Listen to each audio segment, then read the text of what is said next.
Okay, well, everybody, good morning and welcome to Berlin. It's good to see everybody. Really excited to see Fruit Logistica back at its full capacity, and looking forward to the next couple of days with all of you, talking about the opportunities and challenges in the industry. Hazel Technologies is a post-harvest technology company based out of Chicago, but we have operations in California for R&D and field. We are really dedicated to increasing the stability and resilience of the supply chain through technology. Before I get into that, though, I'm going to show you guys something that I find kind of interesting. So we deal a lot with logistics, maps and platforms and considerations. So I just want to take a second and ask you to think about what this might actually represent. What is this logistics chain? What are they trying to ship? And the hint that I'll drop for you is that the temperature here actually matters a whole lot. So you see, coming from Boston, going to the sort of warmer areas of the planet, this is actually a logistics map from the early 1800s with the first ice trade. So people actually cutting ice out of lakes outside of Boston and shipping that across the world so that folks can have ice in their drinks in Calcutta. So happily, we don't have to do this so that we can all have lovely drinks after today, but it's really interesting to think about what would be involved prior to, if you turn the mic down just a little bit, if we think about what would be involved prior to the advent of refrigeration. And this particular supply chain is thanks to this gentleman who's known as the Ice King, which I love the name. You think about what actually would have to happen in the early 1800s. He had to ship with best available insulation ice from really across the world at very, very slow rates. To do this, you have to have the best possible technology for insulation, but you've also got to have really excellent relationships with your suppliers and agents around the world, right?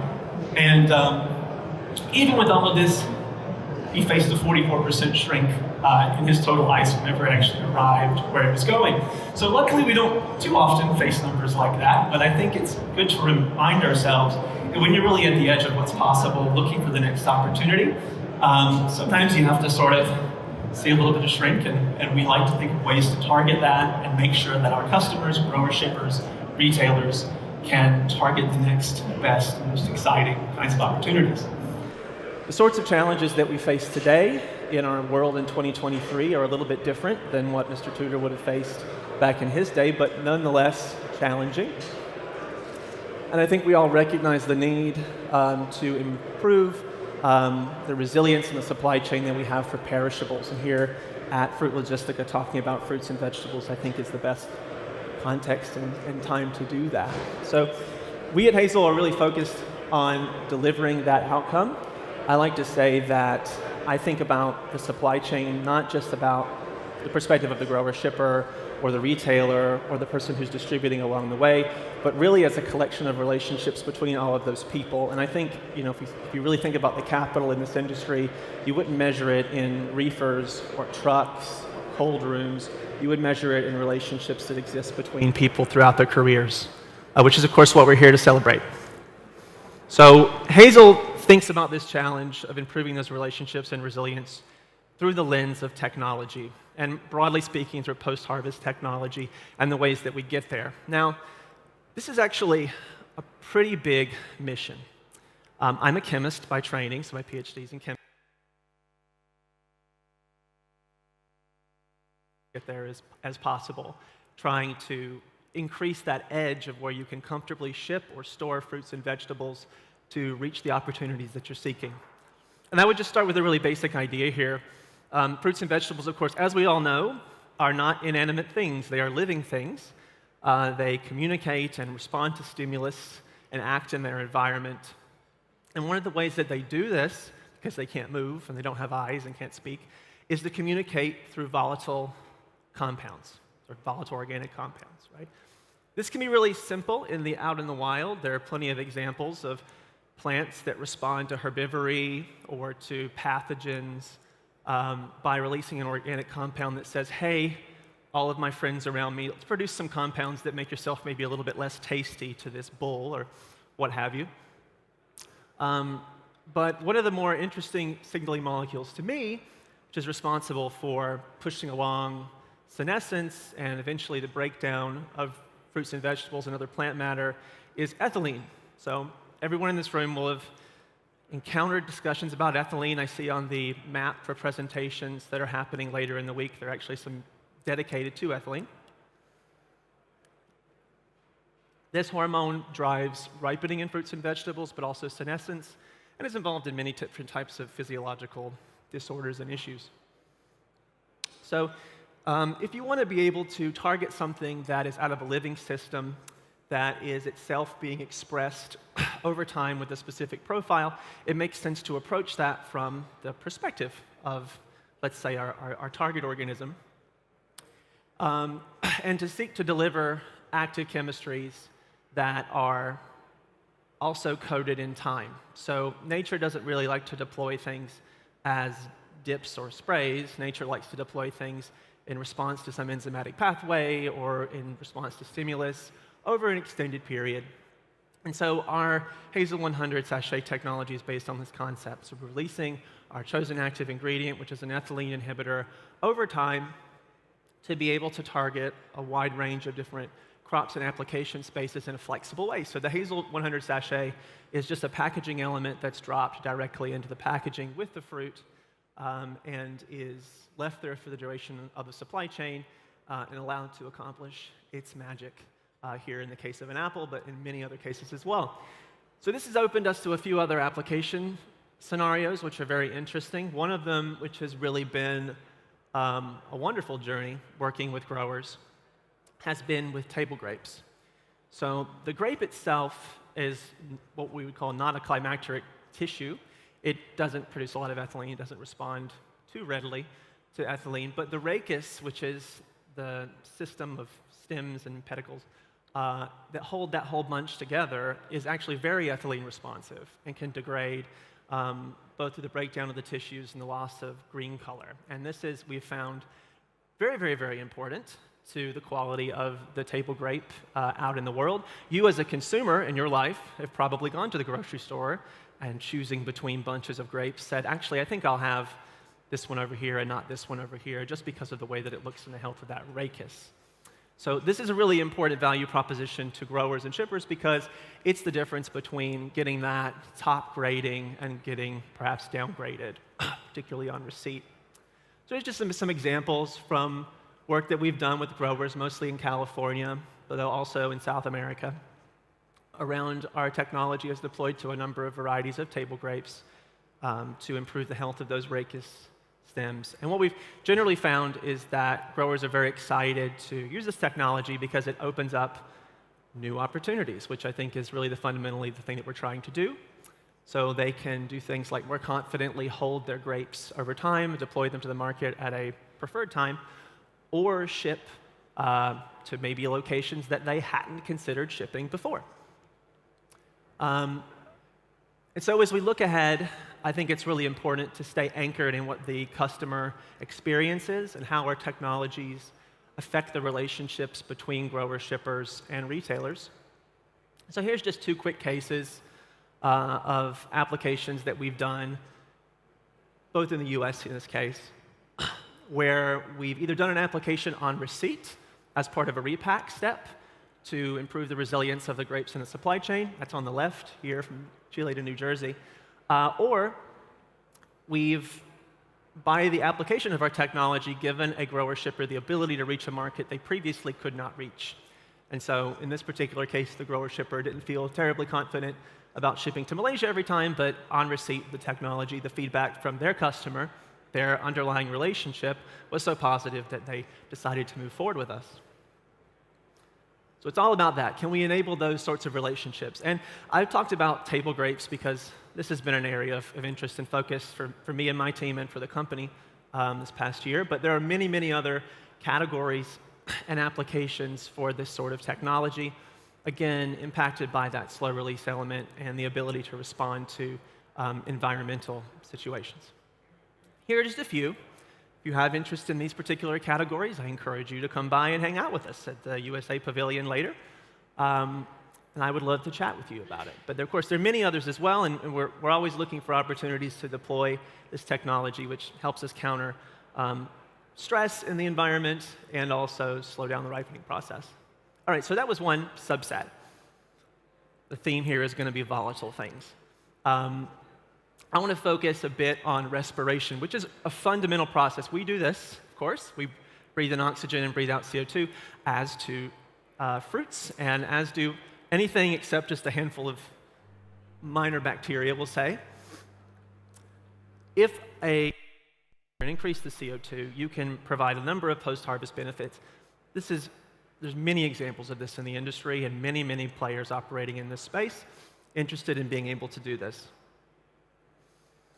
Now, for us, when we think about this system, and again, it's all about resilience and providing confidence in the supply chain, something that comes to mind is that the system that I described to you is actually a pretty precisely tuned thing. So I have some number of kilograms of blueberries at some temperature that has some known respiration, and I have a film or a package which is engineered to allow oxygen in and allow CO2 out at a very specific rate. And if that rate is disturbed, that can be very, very bad for the quality of what you have in that package.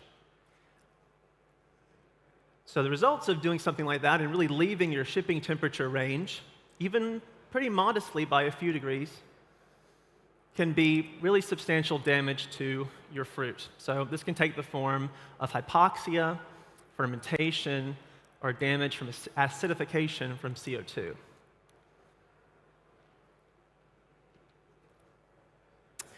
And the result, of course, is a berry that doesn't look very good. So we want to avoid that situation wherever possible.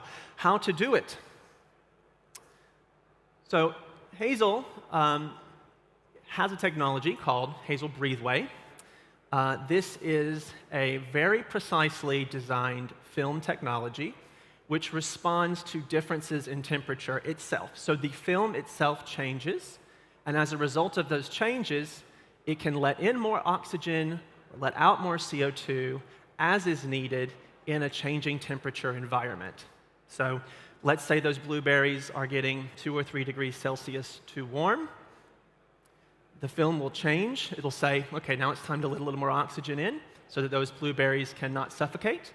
And in doing so, we can deliver really excellent shelf life. Now, I want to say, so I don't want to be accused of saying anything against cold chains. You need the cold chain. This is not a replacement for strong and robust refrigeration. But the idea here is that in a situation where someone leaves a pallet on a dock a little bit too long, or is otherwise a little bit suboptimal in the handling of the fruit, you can be assured that you'll have protection against that suffocation and that damage. So we deploy this technology today. It's used with the largest berry grower in the world on raspberries and blackberries. We're, of course, expanding our application of this technology wherever MA is sold. Is really the idea. And if you have a particular interest or a particular challenge in your supply chain, we would love to talk to you. We would love to hear about how you could see this technology helping you in your business. So just to summarize that, so what this technology does is it provides those benefits around modified atmosphere, things like protecting against shriveling, suppressing the growth of some fungal organisms, reducing weight loss, reducing respiration, but it does it in the context of providing this extra layer of protection around temperature. Okay, so I'll walk through a really quick example evaluation using this technology. So we did trial with this technology on raspberries, specific variety of raspberries. This was in a real supply chain, working with a grower shipper. And we evaluated it on a series of different days. We did so throughout, as I said, an actual real supply chain situation. We ended that supply chain situation, before anyone corrects me, we did on purpose in that supply chain situation up at 7 degrees Celsius, which is, you would not store berries at 7 degrees Celsius. This is a stress-induced situation designed to simulate what we call a temperature excursion, to see how we could compare versus a control industry standard technology under that circumstance. And for raspberries, in this particular raspberry, just to kind of give you some context, as we look at these oxygen and CO2 profiles for the two different technologies over time, we're really looking at maintaining oxygen content that's fairly above that 5% mark for raspberries. and keeping CO2 as constant and as consistent as possible. What we see is throughout the supply chain, even though as you go along in the truck and as you are controlled at 45 degrees Fahrenheit, which is at 7 degrees Celsius, the breatheway, which is the red line, is able to consistently outperform that control and avoid getting into dangerous CO2 levels and avoid getting into low oxygen levels. And this is the example of the protection that we provide. Of course, that's just the atmosphere around it. What we're really looking for here is quality. That's the output that matters the most, and our technology outperforms those control packages in those excursion situations by a very handsome margin out at day 11. So very exciting space. Our grower-shipper customers are very excited about the technology and scaling up further. And as I said, very interested in taking this across the scope of modified atmosphere broadly to the industry.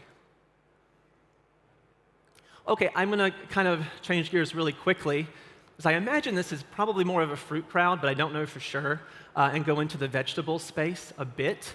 And this is particularly interesting to do here in the EU, because for those that aren't potato people, you might not be aware that in the EU and UK in the past few years, they've phased out the use of key sprout inhibitors. So as a consumer, the main reason that you will throw out a potato or not pick it up at the supermarket is because you see or perceive the beginning of sprouting. So this is the main reason that consumers will decide not to pick up a potato. And here in the EU and also in the UK, suppression of that by CIPC has been, that's the compound's name, CIPC has been industry standard for decades and decades and decades. Without that tool, potato growers are really facing increased pressure, concern, especially around this time of year and into spring, that their potatoes are going to sprout more quickly in the marketplace. And so we saw this as an opportunity to go out and provide a new technology, provide a new solution, and to make a solution that makes sense in 2023, where we're thinking far ahead about consumer perception, residue, and acceptance. And so to get there, we developed Hazel Root. So this project was supported by the USDA SBIR program in the US. And the technology works by delivering a organic compatible sprout suppressor directly in the package or in storage environments, with the idea that we can use an active chemistry that is acceptable to the consumer, able to deliver a strong effect, and can be integrated in the supply chain so that it's benefiting you, ideally up to your doorstep. Here's an example with red potatoes, but we've tested it across a large cross-section of the potato space, as well as in organic versus conventional, and in specialty, higher value potato varieties as well. We use a sort of a 1 to 3, 0 to 3 rating scale for the degree of sprouting. This is based on number of sprouts, but also length of sprouts. And here's just a quick summary of what that looks like in the test that I showed you, where we are able to keep that green, unsprouted case even in the aggressive ambient conditions that we're putting these potatoes under sprouting pressure. So very excited to see that continue to develop. I just want to end the time that I've been given, and I'm very, very grateful to have, by the way, with you guys today, starting off Fruit Logistica with the general note that the way I see the industry is really underpinned by relationships between people. I love Fruit Logistica. I love coming here every year and being able to connect with folks that I've known for years, as well as build new relationships. And I really see those relationships as the bedrock of what we do. And I hope that you come by and you'll see us. I hope that you'll work with us to develop new opportunities for your business. And I wish you good hunting out there on the floor today and for the rest of the week. Thank you very much.